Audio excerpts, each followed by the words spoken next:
Well, hello, Instagram and Inside the Teacher Studio. My name is Monica Black. I am the host of Inside the Teacher Studio, which is really a nod to a program that I used to watch on Bravo, which is called Inside the Actor Studio.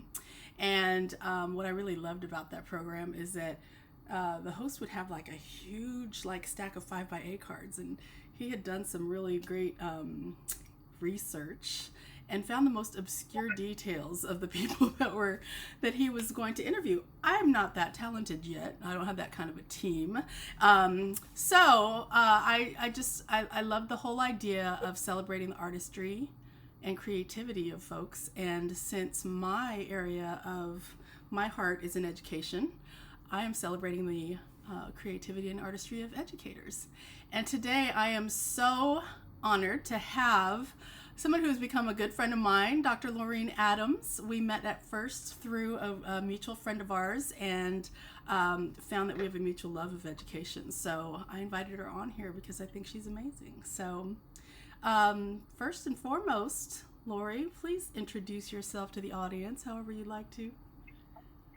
Thank you so much for having me. And I love Inside the Actor Studio as well, for the same reason, the obscure questions. So my name is Laureen Adams, or Lori, as Monica affectionately calls me. And I am a career educator, so this is year 25 for me. And I've done a little of everything in education, but I like to start out by saying I am the daughter of Catherine and the granddaughter of Helen and Vernilla. And I'm a mother of 3 beautiful children, Salam, Mbessa, and Asar. And I approach my work as being love-filled, liberation-focused, and learner-centered, and that's what drives everything I do and how I try to show up in the world. I love that. I think when I first saw your tagline, I think it's on your LinkedIn, that you lead with love. I'm like, oh, I'm so interested in that, because sometimes in the work that we do, there's a need to shake things up a little bit. And I always wondered, how does that happen for you? How do you remain focused where does the love come in? So I'm hoping that comes out in our conversation today. But my first question is, when did you first fall in love with education? I think early on as a child, and I've shared this story with some folks in other kind of interview settings, but it's real, and it was formative for me. My father was very much into specifically African-American history. And when I was little and I was learning things, just kind of randomly, he'd be like, did you know that a Black man created this? Did you know that a Black man was the first to do this? Or it was just kind of infused into my everyday life. And I'd get really excited and I'd be like, oh, let me learn more about that person. And then my mom, at one point, she worked at a thrift store, and she brought me home, I don't know if you remember, the children's encyclopedia sets, Encyclopedia Britannica, but for kids or whatever. Yes. I had so many books on wow. plant history, on world history, all these things. And I was just in it. And I think it was mostly because my parents just poured that into me. So it kind of ignited my own, interest in learning, my own lifelong interest in learning. And then school was not necessarily as interesting to me, but it was easy for me to navigate. So I was like, oh, this is fun. I do well here, and I like to learn new things. I love that. So your first teachers were your parents, really? Yeah. Yeah. Mm-hmm. And that gave you a lens through which to critically consume what was happening in your actual school settings. Tell me a little bit about you as a young learner. You said it was easy for you, but just, any kind of memories that you'd like to share about you as a young learner. Sure. So I started school. Well, I did preschool in Montgomery, Alabama. I vaguely remember, but then I moved to Riverside, and I started kindergarten through up to 9th grade in Riverside, California. And for those who don't know much about Riverside, California, it's at the time where I went to school, was a pretty diverse school. So there was Black and brown and white. And so in kindergarten, most of my friends were Black or brown, and there were quite a few Spanish speakers. So when the end of the year came and we had an opportunity to elect to go into a bilingual class for first our first grade year, I opted to do it. I was like one of two non-Spanish speaking kids in the class because I was just like, I want to know more about my friends. I want to be able to communicate with them. Like, it was just that. Like, I just was curious and always, wanting to learn. I was definitely that child that talked a lot, which is funny because I'm not like that. I know you're shocked. Wait, what? Yeah. I taught. I was always like first one to finish my work, first one to ask a question, first one to volunteer to read out loud. Like I was just hype, basically. And I think again because like I was super curious and I found it pretty. I don't want to say easy, but like I felt like I was successful in school, and so I enjoyed that. I enjoyed that. So that was me. Lots of feedback about me talking a lot. And look at you now. I think there's something to be said about those that have a lot to say. Like, I feel like they become really successful. I'm not sure what the connection is, but I'm finding a thread. So it's interesting because you said that you were motivated by the fact that you had friends that you wanted to learn Spanish because you wanted to be able to communicate. That's really interesting because I think a lot of times there's like if we give purpose, right, in terms of what our students are learning, the learning experiences that we create for them, then they're all in, right? There's that immediate buy-in. So it's really a matter of how do we tap into that? How do we find that? How do we get to know what that is that drives our kids? Because I don't know that your teachers would have necessarily known that. I mean, you took advantage of that, and your teachers probably didn't do that purposefully, right? That wasn't an opportunity. They said, Lori, why don't you do this because you're friends, the people that you like to hang out with, right? So tell me about your favorite teacher and why were they your favorite teacher? Favorites, like in a formal setting or just in general? In general. It doesn't have to be. Okay. So I'm going to give a shout out to my favorite dance instructor, Rubina, also known as Enzo Khalifa in Oakland. And she used to teach classes on Afro-Brazilian dance at the Malanga Center. Nice. And we share the same birthday, which was a fabulous thing to discover. But I had a dance. I grew up dancing. So as a child, from when I was like 4 on, I danced. But then I took quite a bit of a break after I had my first child. And or right up until I had him shortly after. I moved to Oakland when my first child was about 3 years old, and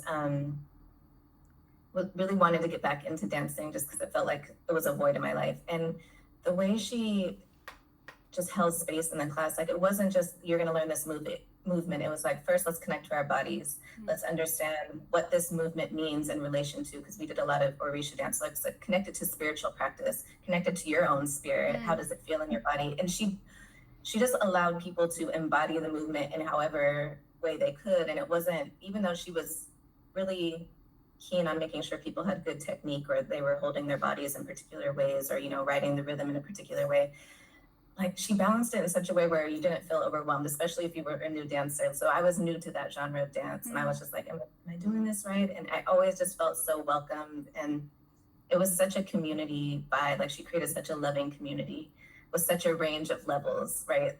And everyone, I think, felt successful there, right? It wasn't like, it was a no judgment space. And yeah, it was so transformative to me, and it really reignited my love for dance, which I've, continued to do over the years. So she's my favorite. Miss her.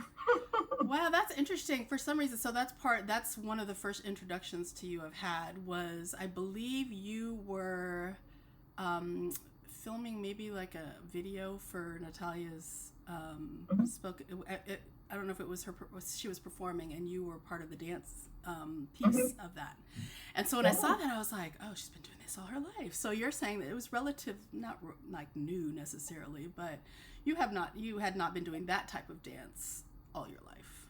No. So interestingly, that exact dance movement we were doing is something I learned from my favorite teacher. Yeah. But I mean, I studied with other folks in LA and was like, part of a company in LA after that. But he was my entree into it. Wow, full circle moment here. Yeah. I'm learning so much more about you just in these first few minutes. I love it. So you spoke about how your teacher was really impactful in the sense that, really looking at your connection, your own physical connection to the work and the purpose of the movement and those kinds of things. I think that's something that we don't necessarily, we don't always think of when we're doing our lesson plans and thinking about, how do I make this, more of a natural transition versus like, I'm just going to tell you, you got to learn this. And now you're going to be evaluated on it. You were given a really like a great entree into that connective piece, right? So I love that. Geez, I want to talk so much about all these other things. We might have to have a follow-up. But I want to switch over to what brought you to the profession. Like, what was it that said, you know what, I want to be an educator? Because you said you're a long life educator, but lifelong educator. However, you also, is that something that you grew up saying, I want to be a teacher? No. No. So when I was in high school, I participated in a program, I think it was called EOP. And it was kind of for, is it Education Opportunity Program? Is that what it stands for? I can't remember. It sounds familiar, but that's the EOP that we all grew up with. Well, yeah. So it kind of supported folks who were either like first generation or my understanding was it was either first generation or folks of color who were trying to get into college. I remember being so thankful for the people doing that program because my mom, both of my brothers have went to college, but I don't know if my dad had helped them navigate that a little bit more, but my brothers are much older than I am, so I was the last one in the house. And when it was time for me to apply to college, my mom wasn't really like able to do that. She didn't really successfully navigate college. So I thought that, people who were showing up at our school to like really support us and guide us to access a space that, wasn't really easily accessible for a lot of us, like that touched me in a way. And so that when I started my first year in college, I did a program called EAOP, which I think connected to EOP, like Early Academic Opportunity Program. I don't know. They're all connected, but they're all, again, for like kind of first generation college goers, low income, kids of color kind of thing.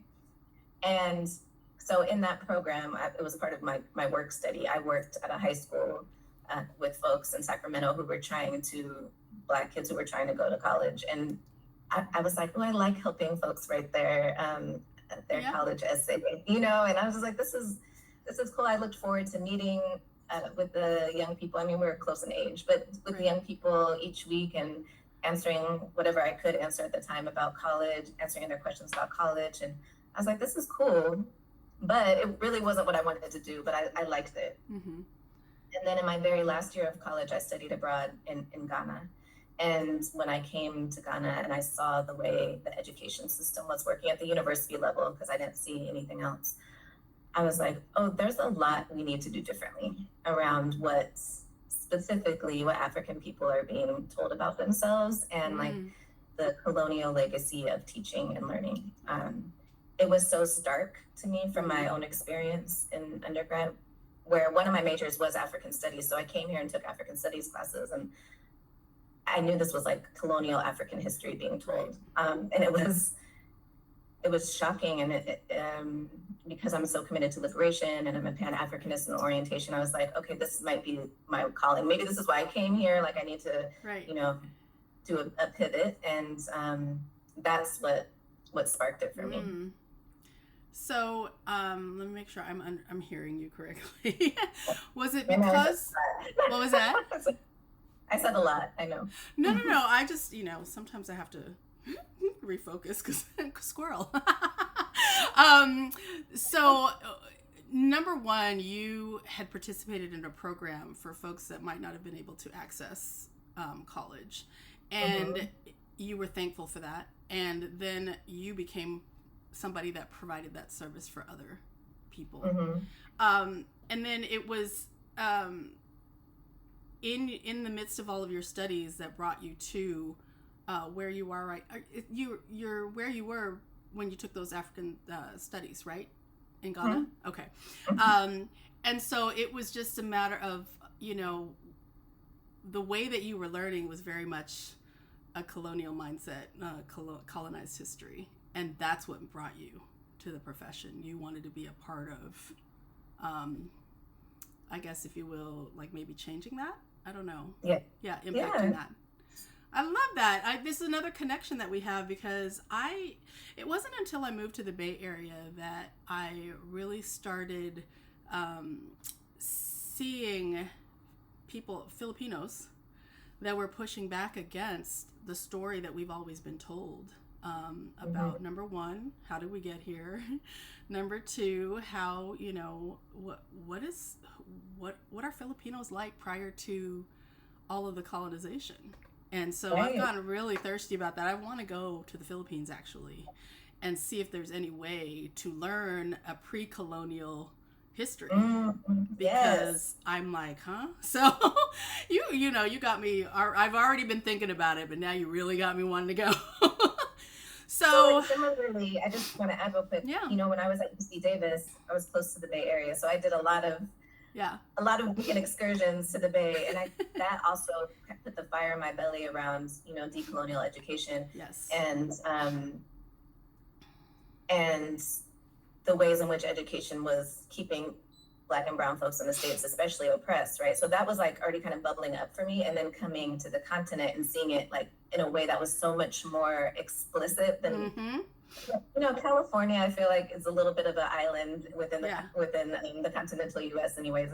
It's more progressive or whatever, but there's still things, still very oppressive things happening in the system there. But so I just wanted to make sure, like, relatively speaking, California seems a little more ahead of in education than coming here to Ghana and what I experienced. So so I just wanted to make that connection with you, that yes, it was like that Bay Area, like, I'm telling you, when I first came, indigenous selves kind of thing.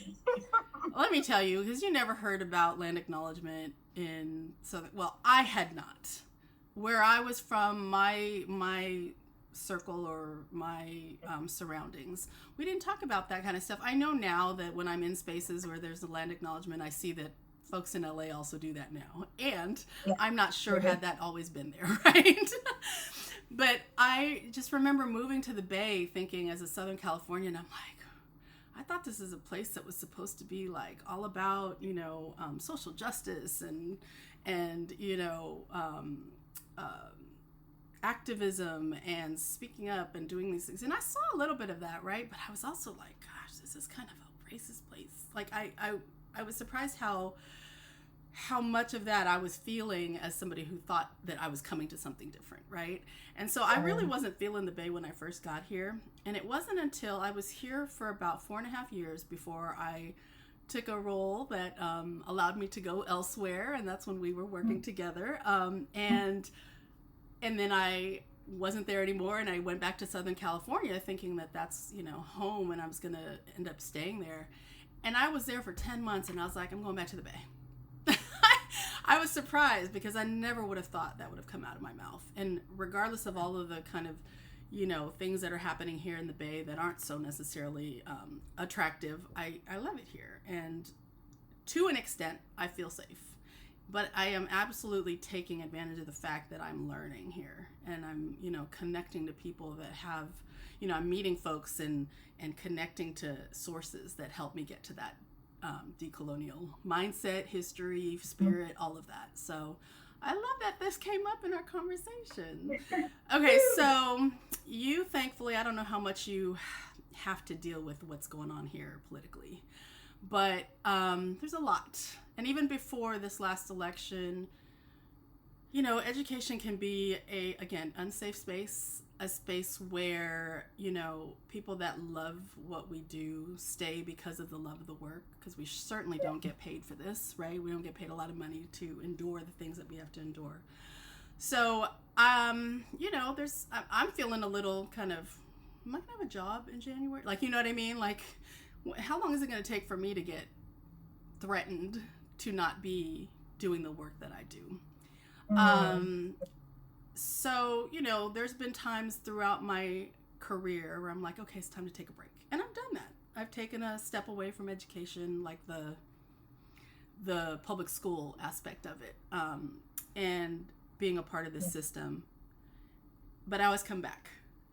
So you talked about what brought you to the profession. What keeps you here through all of this?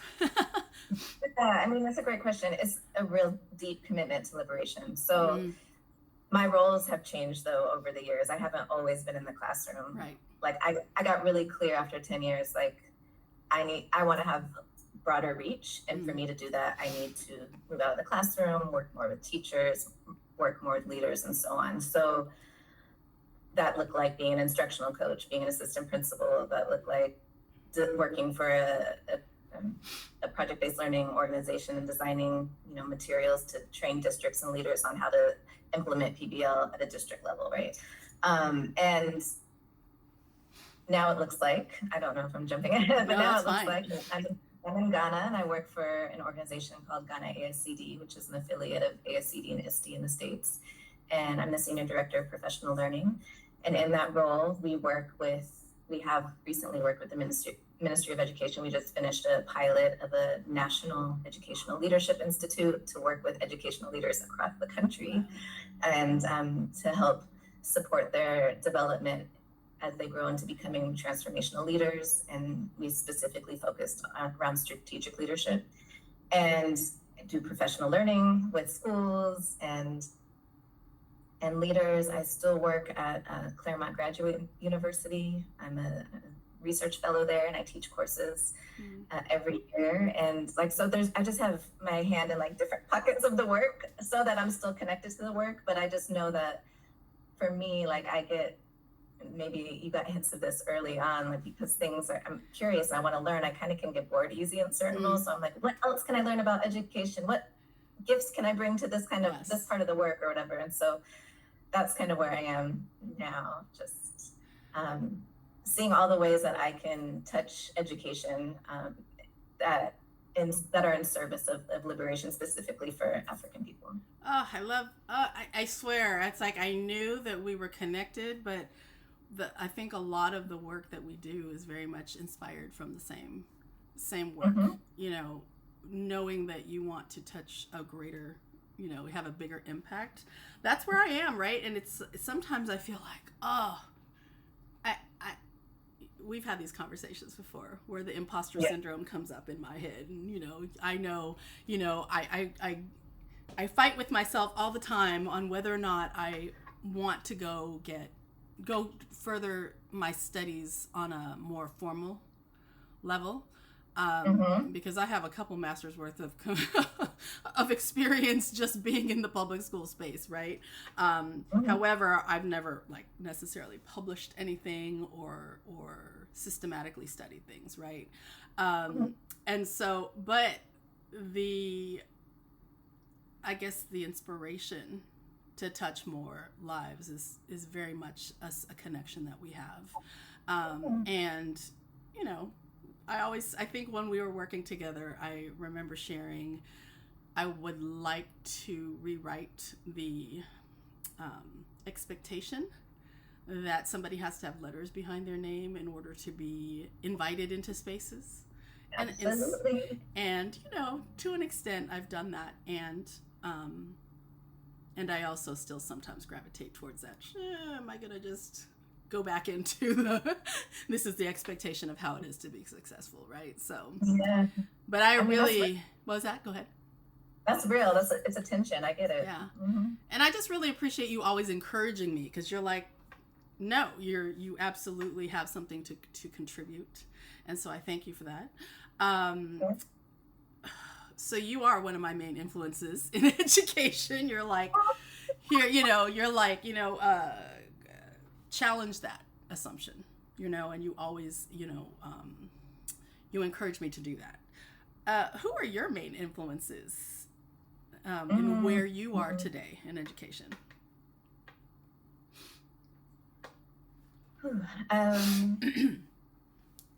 So Asa Hilliard is someone who I drew a lot of my understanding around African-centered education from. So I have to name that ancestor first. Of course, Paulo Freire, because all things liberatory education, and it has definitely shaped my thinking around education, formally, informally, and all of the ways that people learn, and in community too. Bell Hooks, because so much of her work comes from a place of love, and her work is what inspired the way I think about love as a practice, as an action, and how to enact it in the work that we do.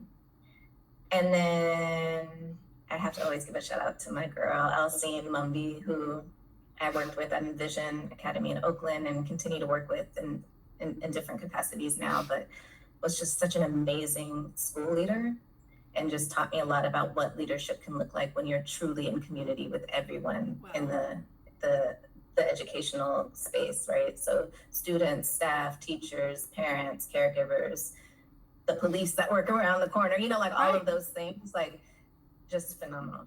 Wow. I recently saw the two of you on a podcast. Was that what that was? A podcast. And whatever it was, I was so excited about your synergy, and that just how you two, there was a mutual love and respect there. And I love that you brought her across my path, because a lot of times we have non-examples of transformational leadership and folks who really put their finger on the pulse of the community, and how do we listen to that voice and infuse that voice in our decision making. And in fact, I'm hoping that maybe we can all get on a live together. Oh yeah, that would be great, because I'd love to talk about the work that she did, especially in amplifying the voices of the students, and really thinking about how's their input in terms of the people that they're going to learn from. How did that come into her work? I mean, I'm like all kinds of questions that came out of that. So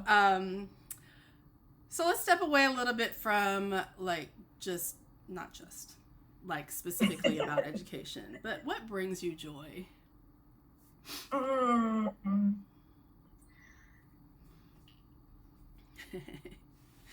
a great question. It doesn't have to be one thing. No, it's many things. That's why I'm like, I don't even know exactly. I really enjoy quiet. So I enjoy solitude. So when I have opportunities to be alone and quiet, that kind of re-energizes me. So that brings me joy. I love being with my children. You know them. They're all silly. Aww. And we have silly times together. So I miss those little kiddos. They're not all kiddos anymore. They're grown. Yeah. Stay tuned for videos coming soon. Yes. Because Salam's will be here. It will be a mess. And I love my friends, spending time with my friends and loved ones, and good food and great music, and getting on a dance floor when I feel up to it. Okay, expect a visit from over here eventually, because that would be fun. I don't know if you remember seeing this picture, but this is sunrise in Durban over the Indian Ocean. Yeah, I do remember. You remember that? Yeah. So I had the opportunity, thank goodness, for our mutual friend and family, Dr. Williams, Latoya Williams, LB Williams, to visit the continent. And this was from our visit to Durban. And I just set up my tripod and caught I did one of those time-lapse videos, so it showed the actual sunrise. So this is like a still shot from that. But I was like, ooh, putting my feet in the Indian Ocean. It was definitely fun. I'm like, yes. It's nice and warm. Right. It was interesting because it was winter there. And I put my feet in the water. I was like, it's warm. I'm like, I want to get in. But, anyway. So as I said earlier in the program, this is a forum for us to celebrate the artistry and creativity of educators. And so I'd love for you to share, however much you want to share, about a time that you demonstrated artistry in your craft. Mm-hmm. This kind of concept has come up for me a lot recently, so this is why I'm going to share this particular thing, but knowing when to pivot is in aspects of our life, right? Hello. Like when something's not serving you, when to let it go and go in another direction, right? When something's really calling you and you're curious about it, like spending some time and directing some energy into that, right? And in teaching, there's times when things are not going to be working out in your class, in your lesson. And it's like, we have 30 minutes left. What are we going to do to bring everyone back in or to get everyone, re-engaged? And so There's this one particular moment in my career that stands out so profoundly. And it was when I was working in Oakland. I was pregnant with Mbessa, and it was January 2009, and Oscar Grant had been murdered by on the BART by the police, right? And that happened during our break. We came back to school, and oh, I'm getting chills. It was tough. I had never seen so many of our young men terrified. They didn't want to take BART to school. They were figuring out a way to get dropped off. They don't want to leave school. Right. It was just it was just really, I'm getting emotional. It was this really weird energy, and we were not going to go over any standards. There was not going to be any learning about whatever text we were reading. I don't even remember that. Whatever we were studying at the time, I don't even recall. I just remember our first day back, the energy in the room was heavy. Folks were scared. People were crying. It was just whatever. So it's oh, okay. So you know what we're doing today? We're just holding space for each other. What do we need to talk about? What do we need to move through, right? What rage is boiling up for us? What sadness or deep grief? And we ended up doing that in our classes, but then it became a whole school thing where it was okay, there's no learning happening right now. So we called them community meetings. We got the whole school together, sat down in that gym, and just talked about it. And I don't think you were in the Bay at that time. No. Maybe you were. Not yet. Okay, so shortly after that happened, it might have been that same week of school, there was these planned demonstrations around it, right? And so we worked in downtown Oakland, so we were very close to the, I can't remember what it's called. It's a center where they have a lot of Frank Adjua, what's it called? Plaza. Oh, Frank, yes. I can't remember the name, but yeah, I know what you're talking about. I'm just sorry if I'm butchering something. Ogawa? But no. Where a lot of people had convenings when people were protesting. So it was being planned, and we were listen, this affects your demographic. If you want to do it, cool. We'll tell you how to be safe. We'll help you create, give you space to make posters, whatever. And so we supported folks in that way. So some kids wanted to stay and felt ready to learn. Some were no, I have this rage in me. I have something to say. I want to support. I want to be part of the movement. And we just allowed it and space for that. And that was such a profound moment for me, because I think earlier in my career, I would not have been so open to that. Right. Was that when you were at Envision? I was at Envision. Yeah. Nice. So yeah, just knowing then there's not going to be real learning right now because we have emotions we got to move through as a community, and it deeply affected our community. Yeah. These are folks who lived off the Fruitvale station, right? This wasn't, we weren't far removed at all. Right. And yeah, just knowing that this was a time to pivot to care and community care, and yeah, it was beautiful. And I would say that there absolutely was learning happening. Right? Yes. So I mean, the curriculum. Right. Absolutely. Right. I'm just saying that. I know you know. I'm saying that for others. Yeah. It's interesting because both places that I've lived in Oakland are off of Fruitvale. My current space is literally walking distance from Fruitvale Station. So, and I lived up by the Farmer Joe's that he worked at, right? I think he was at that one. Anyway, so that Oscar Grant was working. I love that you just paused and you're like, you know what? We're going to hold space for what's actually happening in this classroom, right? Or in this space. Because I feel like in the age of pacing plans and high stakes testing, people are so I got to get to this point by this day at this hour, that they don't take the time to pause and acknowledge and hold space for what's coming up for folks. And, I appreciate that started then and continues through your work, because we were in meetings together at that place. I'm not going to say where, but where you're why are we not holding space and pausing for what's going on? There are things that some of us in here are impacted by, and you advocated for that time. And so I appreciate you for that, because I see way too much that we gloss over things just to get to a stopping point. And so I've kind of taken that on. Again, inspiration from you. I said, a lot of the folks that I think to have on here are folks that have indirectly directly provided me a model of how to lead with love, like you say. In fact, I would love for you to just take a moment to just expand on that a little bit, because I remember asking you when I saw that as on your profile, I'm like, wait, I have a disconnect, because sometimes I just want to, I don't feel like I'm loving when I'm fighting, right? Can you tell us a little bit about that? Because my signature line in my email has one of Bell Hook's quotes. It's one of my favorite quotes, and it does have to do with artistry and education. So would you mind sharing just a little bit about your Lead with Love?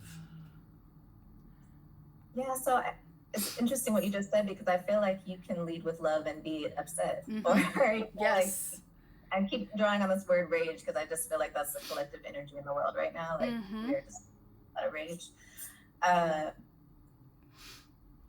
But for me, it's really trying to meet people where they are, and myself included, and to approach that with compassion, whatever the interaction is. Like, I'm coming with compassion, I'm coming with grace, and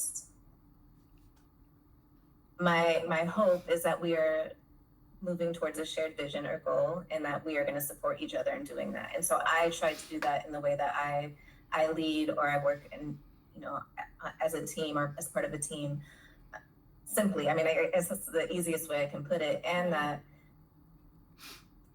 I have so much love for the work that I do, and the work that I do in community with other people, because it's inspired by my real love for the people that I serve. And I know that this work is urgent, and it's life-saving, it's life-giving. And so for me, like, the fuel inside of me is a love for the people, and for freedom, and for liberation, and for justice, and for self-determination, and all of those things. So it's just, all of that is what shapes the way I move and interact with people.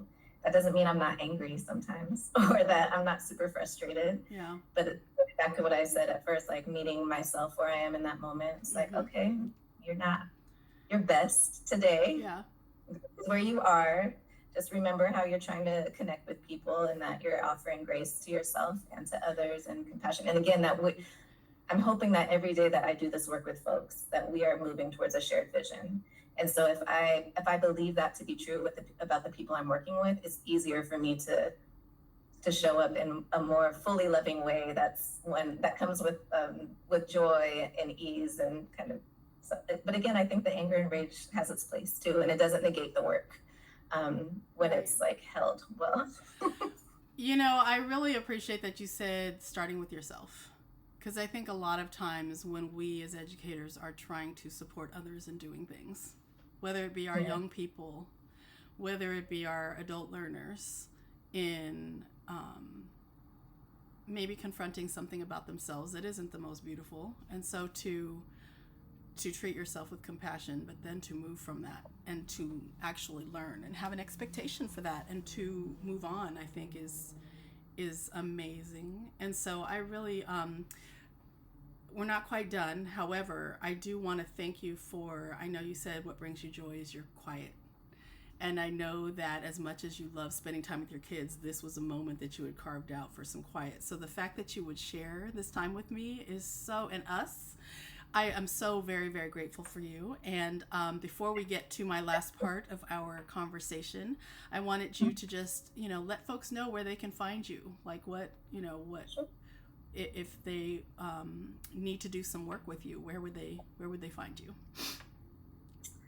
Thank you for the plug. So you can find me on LinkedIn, Laureen Adams, PhD, I think is my name on there. And then I'm also on Instagram, Laureen Adams, PhD. And then I have a website, laureenadams.com or liberatorylove.com. It goes to the same site. And I'm growing my work here. So I just recently started an organization called the Tutu Institute of Education for Liberation. So stay tuned. Yes. There will be more information about our work coming in the next year for sure. And Yeah, I'm very much online on all of the platforms because that's how most people communicate with me. So Absolutely. Thank you again. And now, as a nod to the show Inside the Actors Studio, James Lipton had some questions that he asked all of his guests at the very end, and I just love these questions. So again, you have the right to say I'm not going to answer that. However, what is your favorite word? Expeditiously. What's your least favorite word? It's probably a tie between grit and unapologetically. I agree on the grit, and I've unfortunately used unapologetically way too much. What turns you on creatively, spiritually, or emotionally?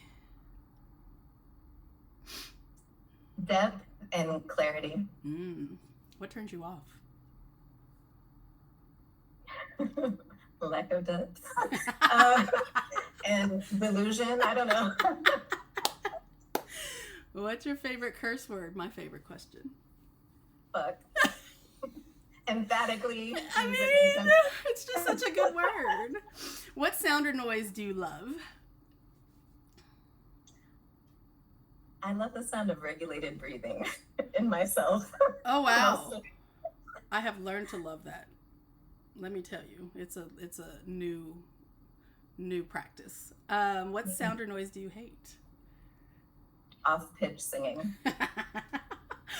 What profession other than your own would you like to attempt? What I had initially set out to do, which is to be an attorney, entertainment law. Yeah. Wait, did I know that? I don't think Did so. you say that at the beginning? I missed that part. What profession would you not like to do? Anything related to the military or police. Twinning. If an afterlife exists, what would you like to hear your maker say when you arrive? You did what you came to do. Nice. I'm so very grateful for you joining us, especially since we have such for us to be able to carve out some time took a little bit of dancing. A little dance around our two schedules. So thank you again. I hopefully you'll join me again on a future episode, because there's so much more I'd love to follow up with you on, and to, again, all of the things that are coming up for you in the next year, I would love for you to share so that people know how to get in touch with you and to work with you. Thank you, Dr. Laureen Adams. Thank you so much. I appreciate you so much. Bye.